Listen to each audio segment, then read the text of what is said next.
Nah, sofaul qalbi atau bersihnya hati itu bisa karena dua hal. Satu, karena memang dia bawaannya bersih. Ini mungkin hanya Nabi saja. Bawaannya bersih udah hatinya. Juga ada yang kotor, kemudian dibersihkan, jadi bersih. Sehingga kalimat sofaul qalbi atau bersihnya hati itu memerlukan suatu kegiatan. Perbuatan apa yang diperlukan untuk mencapai sofaul qalbi itu adalah proses membersihkan hati. Kalau ada perintah untuk membersihkan hati, berarti harus ada alatnya. Alat pembersihnya adalah dzikir. Sebagaimana sabda Rasulullah, segala sesuatu itu ada pembersihnya. Dan pembersih hati adalah dzikir kepada Allah.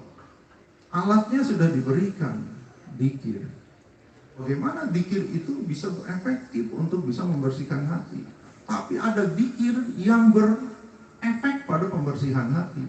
Sebagaimana disebut oleh Syekh Abdul Qadir Isa dalam kitab Haqaiq Anit Tasawuf. Ada dua jenis dzikir. Satu dzikir ibadah, dua dzikir darajat. Dzikir yang kedua ini tidak bisa didapat dari buku, tidak bisa didapat dari hanya dengar ceramah. Ini dzikir la ilaha illallah, terus kita amalin, nggak bisa. Itu harus diambil melalui talqin dzikir. Maka pintu pertama bagi seorang yang ingin membersihkan hatinya adalah talqin dzikir.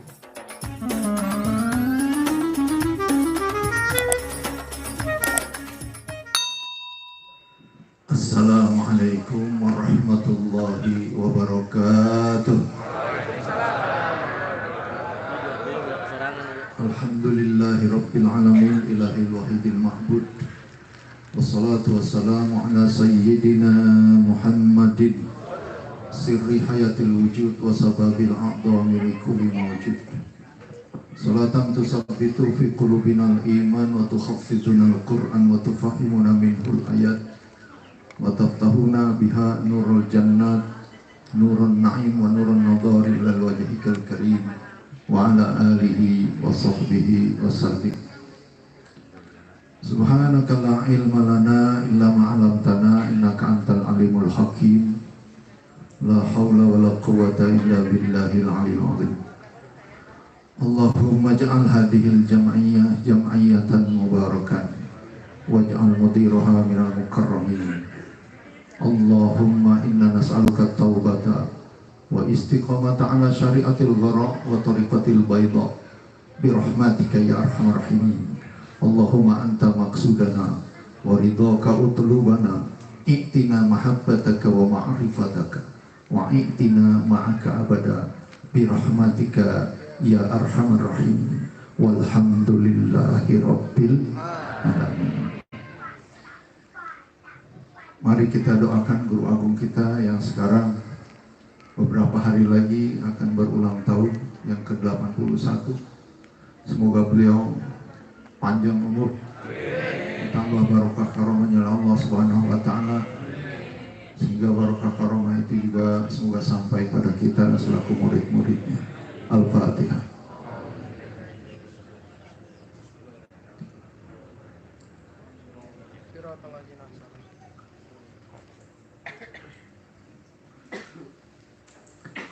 Yang saya hormati dan kita hormati bersama Sohibul Makan wa Sohibul Makanan Kiai Haji Ahmad Mustafa Torfi selaku tuan rumah pada saat ini. Yang saya hormati dan kita hormati bersama Profesor Dr. Kiai Haji Mahmud, mantan Rektor UIN, alhamdulillah sekarang bisa bersama kita di sini. Yang saya hormati dan kita hormati bersama Kiai Haji Atin Hayatin Kauni yang baru saja menyampaikan tausiahnya yang segar sekali. Yang saya hormati juga Abah Kiai Haji Ridwan, pengasuh Pondok Pesantren Al-Hasaniyah Cilengsi, satu-satunya pondok pesantren yang terhubung dengan Syekh Mursyid di sepanjang jalan Cilengsi Jombor. Jadi sepanjang Cilengsi Jonggol itu nggak ada pondok pesantren yang terhubung dengan Syekh Mursyid. Hanya pondok pesantren Al Hasaniyah. Yang saya hormati juga Kiai Haji Sekjen PCNU Kiai Sarif Bunarif dan para kiai-kiai lain, Ketua Madrasah Bang Ashari, dan semua para pengurus Madrasah Raudhah Kabupaten Bekasi, dan para ikhwan akhwat sekalian. Nah, semoga kita terus mendapatkan rahmat, kasih sayang, pertolongan dan perlindungan Allah dalam segala aktivitas kita. Amin. Bapak dan Ibu sekalian, tadi saya dikasih tugas Fadhailus Syuhur. Jadi saya udah baca sedikit. Ya. Karena saya udah baca sedikit, sayang kalau nggak disampaikan. Al-Faslu Tsani fi Syahri Safar. Pasal kedua tentang bulan Safar. Lahu salah satu ahruf wahia Saudu wa fa'u wa ro'u. 3 huruf. Sod, fa, dan ro. Sod di situ dimaknai oleh Abah Aos sebagai sofaul qalbi. Oke, sofaul qalbi. Kesucian hati atau hati yang suci atau hati yang bersih.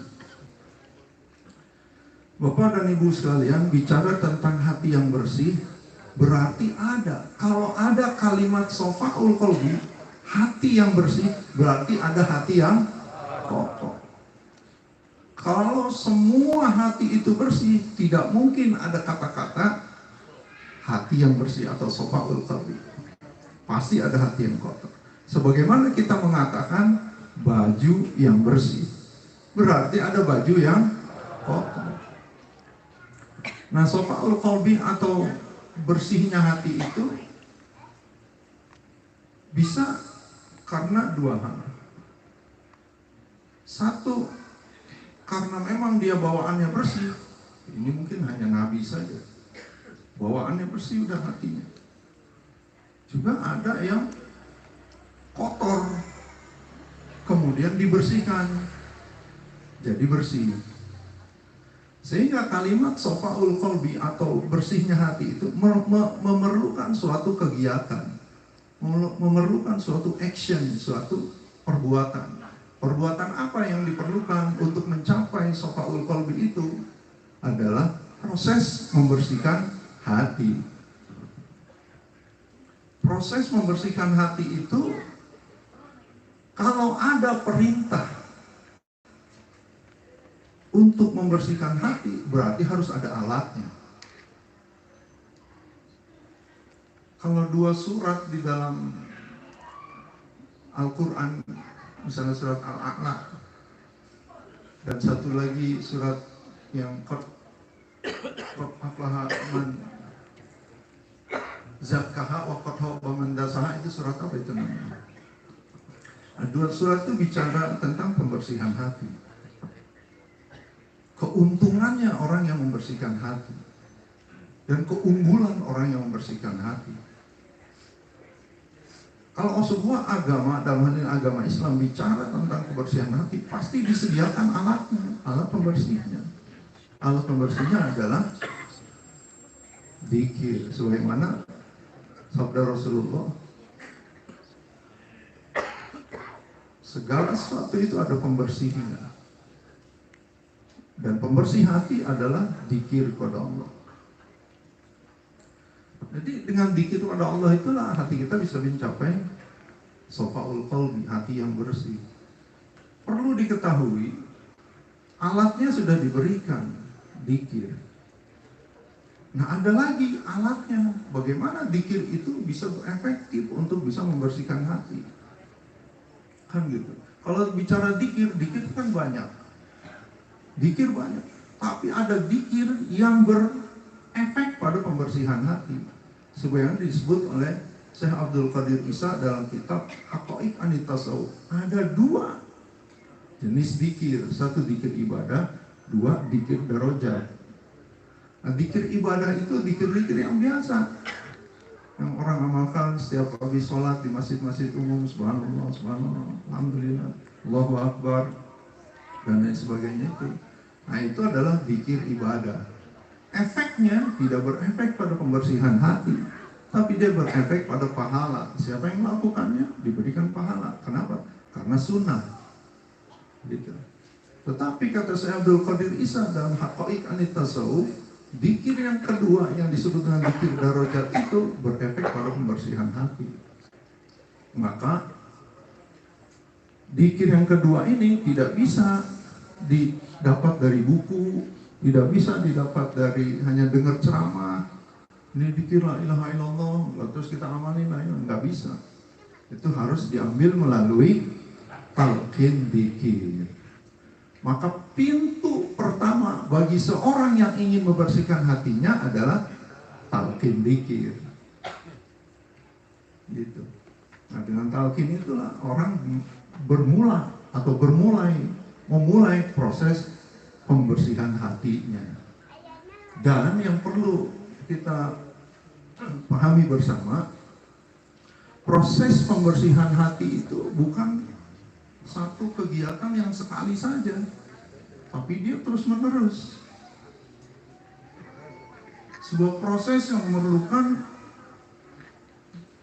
kesinambungan. Bahasa agamanya menyebut dengan istilah istiqomah. Oleh karena itulah disebut bahwa al-istiqomah itu khairu min alfi karamah. Bahwa istiqomah itu lebih bagus daripada 1000 karomah. Itu istiqomah. Nah, pembersihan hati kalau cuma sekali aja itu tidak akan bisa membersihkan hati. La ilaha illallah.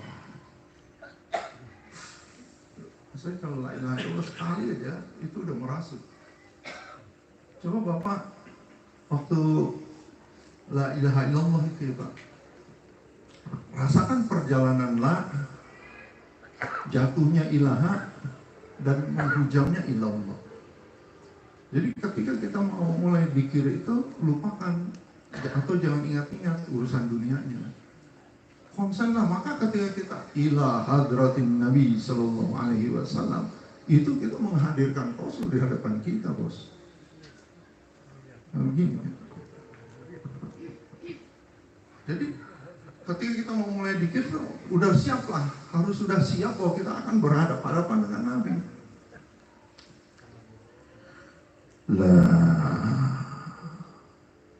Waktu hilangkan diri kita. Jangankan pikiran-pikiran tentang dunia, bahkan diri kita pun hilangkan. Ini namanya yang disebut dalam Fathul Suhur, dari huruf ro yang terakhir dalam kalimat sofar itu sebagai yang kedua dari fa, huruf fa, setelah huruf sod, fa, fana'un nafsi. Kita itu kan sebenarnya dilatih untuk selalu menghilangkan diri kita.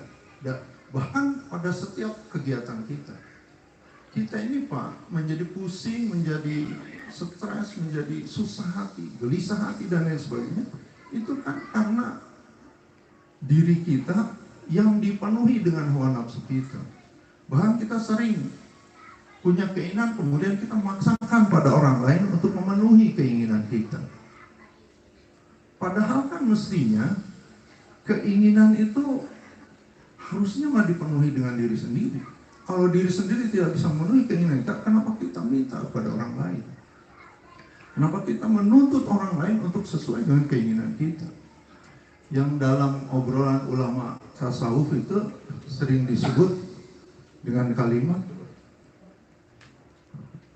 anta lam tajid min nafsika maturi pakai paturidu min goirika maturi. Kamu aja nggak bisa memenuhi apa yang kamu inginkan. Kenapa pula kamu minta orang lain untuk memenuhi apa yang kamu inginkan? Maka waktu lah. Ini hilangkan. Rasakan ademnya kalimat la itu sampai menyentuh ke ubun-ubun kita. La ilaha illallah. Lah, satu la ilaha illallah ini udah merasuk. Jadi jangan dengan kata Syekh Abdul Qadir dalam salah satu manqabahnya, jangan dengan main-main. Kenapa? Karena ini sebuah perjalanan yang serius. Perjalanan membersihkan hati yang tujuan akhirnya adalah wusul ilallah, sampai pada Allah, tujuan akhirnya. Tapi bahwa kita akan sampai atau tidak bukan urusan kita, urusan Allah. Urusan kita hanyalah berjalan saja. Berjalan aja begini. Sampai atau tidak jangan dipusingin. Bahkan jangan menjadi beban kita dalam berthariqah. Itu urusan Allah. Urusan kita adalah terus melakukan proses dari waktu ke waktu dan terus belajar dari segala kesalahan kita untuk kemudian melanjutkan perjalanan ini tanpa pusing akan sampai atau tidak. Abu Bakar Siddiq saja juga mengatakan, ma'rifatku karena Allah juga. Jadi kita, bagaimana sih kita bisa ma'rifat sama Allah? Padahal Allah itu sesuatu yang gaib, kita nggak pernah ketemu, nggak pernah ngeliat, ngedengar suaranya juga enggak. Ini kan sesuatu yang gaib. Jadi tugas kita hanyalah berjalan. Tetapi banyak orang yang berthariqah itu tergoda oleh hingar-bingarnya dunia, sehingga tidak istiqomah dalam perjalanan. Ada yang gagal, ada yang mundur, ada yang menghentikan perjalanannya. Karena banyak yang melakukan seperti itu atau yang terjadi seperti itu pada ikhwan thariqah, sehingga sampai-sampai Allah berfirman dalam surat Al-Jin ayat 16, wa an law istaqamu 'ala thariqati la asqainahum ma'an ghadaqah.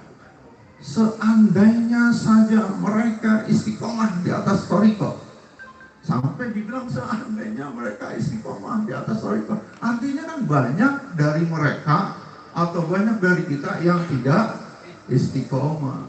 Kenapa? Tergoda dari apa? Dengan bisikan minal jinnati wan nas. Thariqati la asqainahum ma'an ghadaqah. Pasti aku berikan pahala seperti air yang menyegarkan. Jadi sekarang tugas kita adalah Shafa'ul Qalbi ini, membersihkan hati ini, terus sebuah kegiatan yang tidak usah berpikir akan sampai atau tidak. Ini pekerjaan Syekh Mursyid. Salah satu pekerjaan Syekh Mursyid, ngurusin kita punya ruh. Nah itulah wilayahnya Syekh Mursyid. Untung kita sudah punya Syekh Mursyid, sehingga perjalanan kita perjalanan yang ada yang memantaunya. Dulu Abah Anom dalam salah satu ceramahnya pernah ngomong begini, Abah monitor ikhwan dari jauh, tangannya sambil begini, Abah monitor ikhwan dari jauh. Memang begitulah Syekh Mursyid, selalu memonitor murid-muridnya, sudah sampai pada level apa, sudah sampai pada makom apa. Maka sekali lagi tugas kita cuma istiqomah saja. Jangan pernah tergoda atau terbujuk rayu oleh bisikan-bisikan minal jinnati wan nas. Nah, kumpulan kita kayak begini nih adalah kumpul untuk selalu istiqomah dalam jalan ini, jalan yang benar ini, jalan menuju pembersihan hati. Wallahul muwaffiq ila aqwamit thoriq. Wassalamualaikum warahmatullahi wabarakatuh.